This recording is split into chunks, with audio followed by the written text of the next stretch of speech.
कल आप लोगों का एग्जाम है और आप बीए थर्ड सेमेस्टर में है, हिस्ट्री आपका सब्जेक्ट है और आपने अभी तक कुछ नहीं पढ़ा है, तो आइए मेरे प्यारे स्टूडेंट्स, मैं आप लोगों को पास कराती हूँ। आज की वीडियो बहुत इंपॉर्टेंट होने वाली है उन सभी बच्चों के लिए जो हिस्ट्री पढ़ रहे हैं बीए थर्ड सेमेस्टर में मेजर या माइनर सब्जेक्ट के रूप में। आपके पेपर का नाम है आधुनिक भारत का इतिहास 1757 से लेकर 1950 तक। तो अभी तक कुछ नहीं पढ़ा, तो आज मैं आप लोगों को बताने वाली हूँ केवल 14 इम्पोर्टेंट क्वेश्चन, जिनको अगर आप लोग पढ़ लेते हैं तो आपका अति लघु, लघु और दीर्घ उत्तरीय प्रश्न तीनों बहुत अच्छे से तैयार हो जाएगा।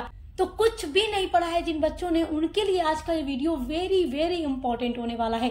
और जितना भी इम्पोर्टेंट क्वेश्चन मैं आप लोगों को बताने वाली हूँ, सभी का आंसर भी आपको हमारे ही चैनल पर मिल जाएगा। तो चलिए वीडियो को स्टार्ट करते हैं। तो देखिए, आपका first very very most important question है, द्वितीय आंग्ल सिख युद्ध के कारणों एवं परिणामों का वर्णन कीजिए। तो ये बहुत ही इम्पोर्टेंट क्वेश्चन है, आप पढ़ लीजिएगा। जो आपके सिलेबस की 1 से लेकर 8 तक की यूनिट्स हैं, उनको हम कंप्लीट करवा चुके हैं पूरा नोट्स के साथ। तो आपको हिस्ट्री की प्लेलिस्ट की लिंक मिल जाएगी इसी वीडियो के डिस्क्रिप्शन बॉक्स में। और जितना भी क्वेश्चन हम आपको बताएंगे, सभी पर आप यूनिट्स की वीडियो देखकर अपने आंसर की तैयारी कर सकते हैं। आपका सेकेंड वेरी इंपॉर्टेंट क्वेश्चन है, बक्सर के युद्ध के कारण एवं परिणाम लिखिए। देखिए, ये आप जानते हैं कि पलासी का युद्ध 1757 ईस्वी में हुआ था और उसके बाद बक्सर का युद्ध होता है। और बक्सर का युद्ध जो हुआ था वो 1764 ईस्वी में लड़ा गया था। और ये जो युद्ध था अंग्रेजों की सेना और उसके अलावा मीर कासिम की सेना के मध्य लड़ा गया था। देखिए, जो मीर कासिम की सेना थी वो संयुक्त सेना थी, यानी कि इसमें अवध के नवाब शुजा-उद-दौला और मुगल शासक शाह आलम द्वितीय की सेना भी मिली हुई थी मीर कासिम की सेना के साथ। तो इन तीनों की सेना एक तरफ थी, किसकी? मीर कासिम की, अवध के नवाब शुजा-उद-दौला की और मुगल सम्राट शाह आलम द्वितीय की सेना एक तरफ थी और दूसरी तरफ ब्रिटिश ईस्ट इंडिया कंपनी की सेना थी। और इनके बीच युद्ध हुआ था और इस युद्ध में मीर कासिम की जो संयुक्त सेना थी वो हार जाती है और ब्रिटिश ईस्ट इंडिया कंपनी की जो सेना थी वो जीत जाती है।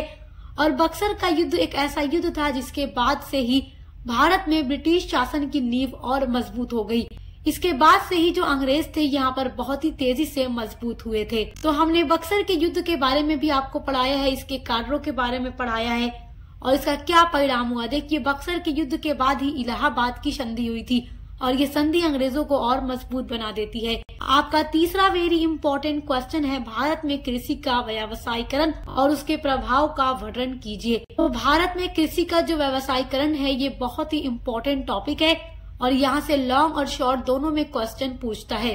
और हमने आपको भारत में कृषि का व्यावसायीकरण के बारे में भी पूरा डिटेल में पढ़ा दिया है। देखिए, जो अंग्रेज थे जब भारत में शासन कर रहे थे तब उन्होंने भारतीय कृषि का व्यावसायीकरण कर दिया था। यानी वो कृषि, यानी कि हमारे भारत का किसान जो खेती करता था उसको ब्रिटिश सरकार बेच करके क्या करती थी, नगद प्राप्त करती थी, उसको बेच दिया करती थी, उसका व्यापार करने लगी थी। तो क्या इसका मकसद था और कौन कौन सी फसलें थी जिनका व्यावसायीकरण किया गया था, सब हम आपको डिटेल में पढ़ा चुके हैं। तो आप प्लेलिस्ट में चेक करके पढ़ लीजिएगा। आपका fourth very very most important question है, कर्नाटक का युद्ध। देखिए, कर्नाटक के 3 युद्धों का वर्णन करते हुए उनका महत्व बताइए। तो कर्नाटक का जो युद्ध था ये 3 युद्ध हुआ, मतलब कर्नाटक का 3 युद्ध हुआ था। ये जो युद्ध हुआ था फ्रांसीसी और अंग्रेजों के बीच हुआ था। देखो, जब भारत में जितनी भी यूरोपीय कंपनियां आई थी उनमें फ्रांसीसी भी थे, अंग्रेज भी थे।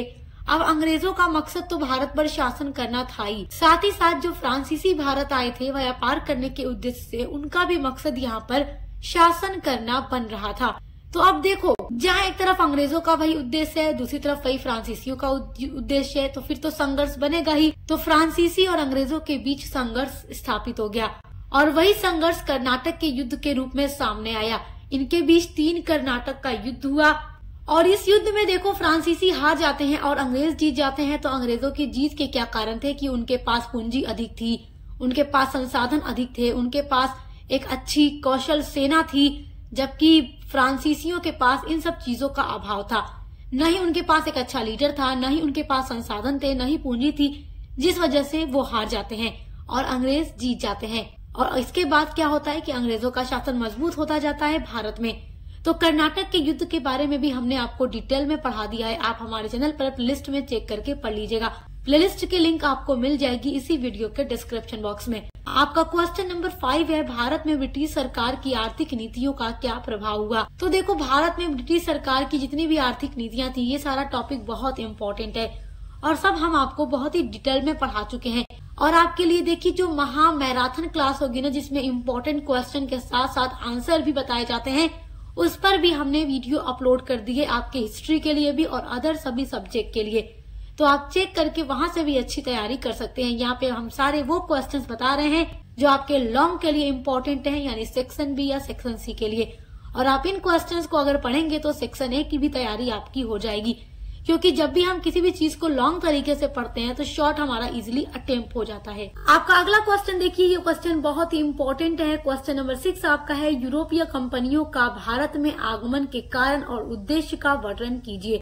देखिए, ये आपको यूनिट नंबर 1 के फर्स्ट टॉपिक के अंदर हम आपको पढ़ा चुके हैं। यूनिट नंबर 1 का पहला टॉपिक हमने जो आपको पढ़ाया है वो यूरोपीय कंपनियों का भारत में आगमन है और पूरा डिटेल में हमने पढ़ाया है कौन सी कंपनी कब आई, किस सन में आई, किस सन में अपनी कोठी स्थापित की, अपनी फैक्ट्री लगाई, कहाँ पर स्थापित की और फिर कैसे उनका जो मकसद था, जो उद्देश्य था, कैसे बढ़ता गया और भारत पर शासन करने का उद्देश्य बनता गया। देखो, उद्देश्य तो अंग्रेजों का बना और उन्होंने यहाँ पर शासन भी स्थापित किया, बाकी सबका भी बना था, मगर शासन स्थापित न कर पाए क्योंकि वो अंग्रेजों के आगे टिक नहीं पाए थे। तो देखो, यूरोपीय कंपनियां जो भारत में आई थी उनमें सबसे पहली कंपनी पुर्तगाल थी।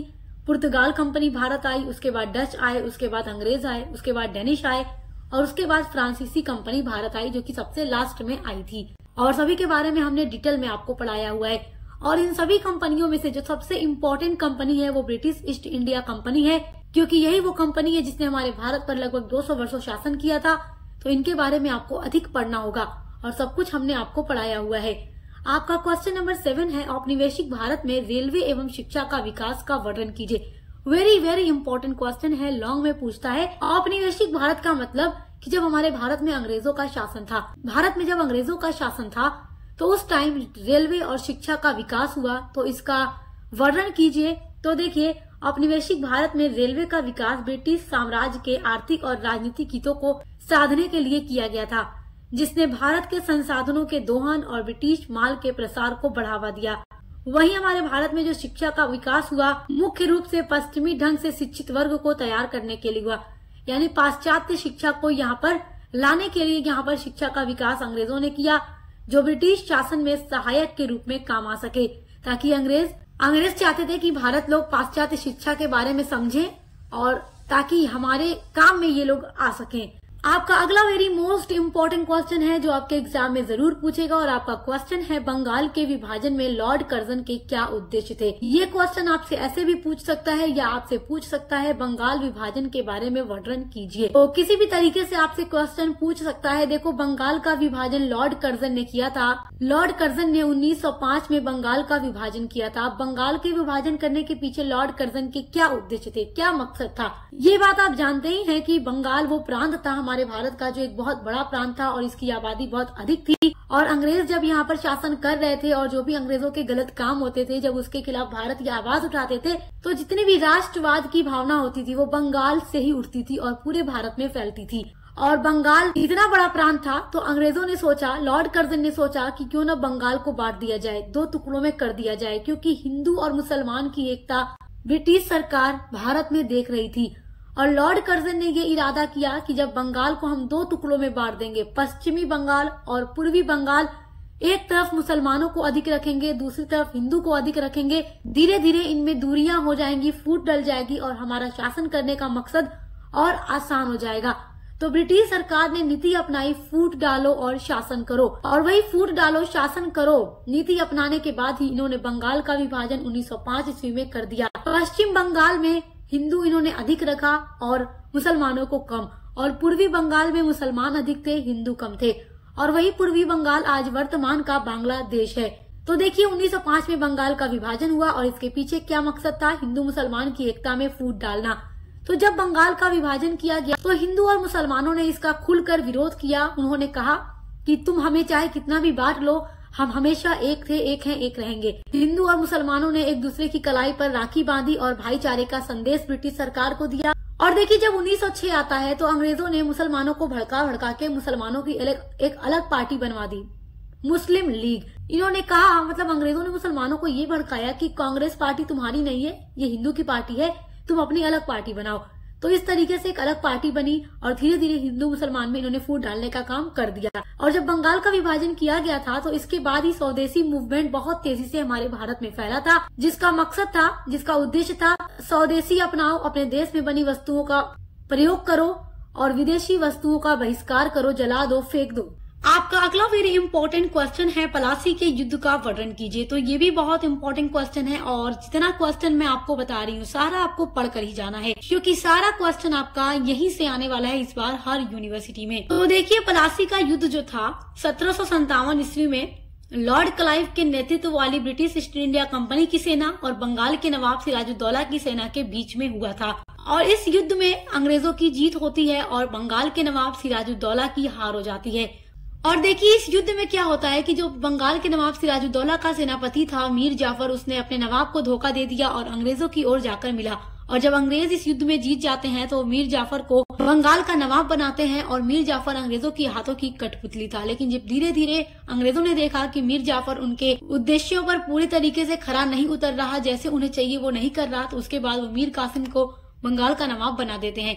लेकिन फिर मीर कासिम ने भी आगे चलकर बक्सर का युद्ध लड़ा था अंग्रेजों के खिलाफ। तो आप पढ़ लीजिएगा, बहुत ही इंपॉर्टेंट क्वेश्चन है और सब कुछ हम आपको डिटेल में पढ़ा चुके हैं। आपका 10th वेरी इंपॉर्टेंट क्वेश्चन है, समाज सुधारक के रूप में राजा राम मोहन राय के योगदान का मूल्यांकन कीजिए। राजा राम मोहन राय बहुत ही इम्पोर्टेंट हैं आपके लिए, क्योंकि राजा राम मोहन राय को भारतीय पुनर्जागरण का पिता भी कहा जाता है। तो आपसे ये प्रश्न ऐसे भी पूछ सकता है कि भारतीय पुनर्जागरण का पिता किसे कहा जाता है, वर्णन कीजिए। तो आपको राजा राम मोहन राय के बारे में ही लिखना होगा। देखिए, ये जो आप हिस्ट्री पढ़ रहे हैं, हिस्ट्री ऑफ मॉडर्न इंडिया, तो उसमें आप लोगों ने ये भी पढ़ा था कि हमारे भारत में सती प्रथा, बाल विवाह, ये सारी चीजें उस टाइम बहुत ज्यादा हो रही थी। और उसके अलावा महिलाओं को पढ़ने का अधिकार नहीं था। हमारी सोसाइटी में महिलाओं की जो कंडीशन थी काफी शोचनीय थी, जिसके लिए राजा राम मोहन राय ने आंदोलन चलाया। इन्होंने ब्रह्म समाज की स्थापना की।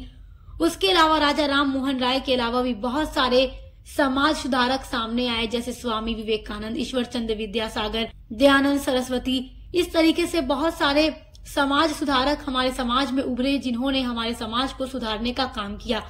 धार्मिक और सामाजिक आंदोलन चलाए, जिसके माध्यम से सती प्रथा को, बाल विवाह को रोका गया। और साथ ही साथ महिलाओं की जो कंडीशन थी उसमें भी उन्होंने सुधार किया और महिलाओं के पढ़ने के लिए, मतलब महिलाओं की शिक्षा के लिए भी आवाज उठाई। तो ये सब कुछ हम आपको पढ़ा चुके हैं। देखिए, राजा राम मोहन राय के बारे में आपसे पूछेगा तो आप किस तरीके से लिखेंगे। देखिए, राजा राम मोहन राय ने समाज सुधारक के रूप में महत्वपूर्ण योगदान दिया, जिसमें सती प्रथा को समाप्त करना, बाल विवाह और बहु विवाह का विरोध करना और महिलाओं के अधिकारों जैसे कि विधवा पुनर्विवाह और संपत्ति के अधिकार की वकालत करना शामिल है। उन्होंने जाति व्यवस्था, छुआछूत और अंधविश्वासों जैसी सामाजिक बुराइयों के खिलाफ भी अभियान चलाया। उन्होंने तर्कवाद और आधुनिक वैज्ञानिक दृष्टिकोण पर जोर दिया और ब्रह्म समाज की भी स्थापना की। और हम डिटेल में सब कुछ आपको पढ़ा चुके हैं, आप देखकर तैयार कर लीजिएगा।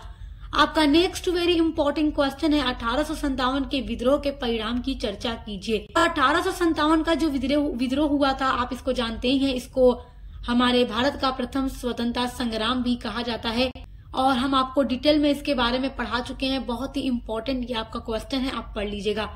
आपका next very most important question है, जो कि आपके एग्जाम में जरूर पूछेगा। वेरी शॉर्ट में भी पूछ सकता है, शॉर्ट में भी पूछ सकता है, लॉन्ग में भी पूछ सकता है।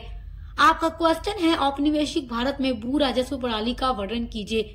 यानी कि हमारे भारत में जब अंग्रेजों का शासन था तो भू राजस्व प्रणाली कौन कौन सी थी, यानी कर को वसूलने की कौन कौन सी प्रणाली थी। तो अस्थायी, रैयतवाड़ी और महालवाड़ी व्यवस्था थी हमारे भारत में, ये भू राजस्व प्रणाली थी। और तीनों के बारे में हमने आपको पढ़ाया हुआ है, आप तीनों के बारे में पढ़ लीजिएगा, क्योंकि एग्जाम में अगर आपसे क्वेश्चन पूछ दे कि औपनिवेशिक भारत में भू राजस्व प्रणाली का वर्णन कीजिए, तो आपको तीनों के बारे में लिखना होगा, अगर लॉन्ग में पूछ देगा तो। और अगर आपसे केवल ऐसे पूछे कि अस्थायी व्यवस्था के बारे में, अस्थायी भू राजस्व प्रणाली का वर्णन कीजिए, या अलग से केवल रैयतवाड़ी के लिए पूछे या अलग से महालवाड़ी के लिए पूछे, तो आप उसी को लिखेंगे। मगर जब ऐसे क्वेश्चन पूछेगा ना, तो आपको तीनों के बारे में लिखना होगा। हमने डिटेल में आपको पढ़ा दिया है। आपका अगला वेरी इंपॉर्टेंट क्वेश्चन है, 1935 के भारत सरकार अधिनियम के प्रमुख प्रावधानों का वर्णन कीजिए। तो 1935 का जो भारत सरकार अधिनियम है, ये सब कुछ आप पढ़ चुके हैं। बहुत ही इंपॉर्टेंट क्वेश्चन है, उसमें कौन कौन से प्रावधान थे उसके बारे में पढ़ लीजिएगा। क्वेश्चन वेरी वेरी इंपॉर्टेंट है, लॉन्ग में आपसे पूछ सकता है। आपका 14 वेरी इंपॉर्टेंट क्वेश्चन है, आंगल मैसूर युद्ध का वर्णन कीजिए। आंगल मैसूर युद्ध जो था, आंगल यानी अंग्रेज और मैसूर यानी कि हैदर अली और इनके बेटे टीपू सुल्तान के बीच हुआ था। मतलब कि अंग्रेज और टीपू सुल्तान के बीच में ये युद्ध लड़ा गया था। देखिए इसमें मकसद क्या था टीपू सुल्तान और इनके पिता हैदर अली का, कि जो मैसूर का क्षेत्र है उस पर ब्रिटिश का नियंत्रण स्थापित न हो सके, जिसके लिए इन्होंने अंग्रेजों के खिलाफ युद्ध किया था। और आंगल मैसूर युद्ध के बारे में भी हम आपको डिटेल में पढ़ा चुके हैं। बहुत ही इंपॉर्टेंट टॉपिक है आपके हिस्ट्री का, आप पढ़ लीजिएगा। तो माय डियर स्टूडेंट्स, अभी तक आपने कुछ भी नहीं पढ़ा है तो आप केवल ये 14 टॉपिक पढ़ लीजिए। अगर आप ये 14 टॉपिक बहुत अच्छे से पढ़ लेते हैं तो समझिए कि आपका सेक्शन ए, बी एंड सी बहुत अच्छे से तैयार हो जाएगा। आप चाहे किसी भी यूनिवर्सिटी से पढ़ते हो, 2026 के एग्जाम में हर यूनिवर्सिटी में यहीं से क्वेश्चन आने वाला है। तो अच्छे से तैयारी करते रहिए। Best of luck. हम मिलते हैं अगली वीडियो के साथ।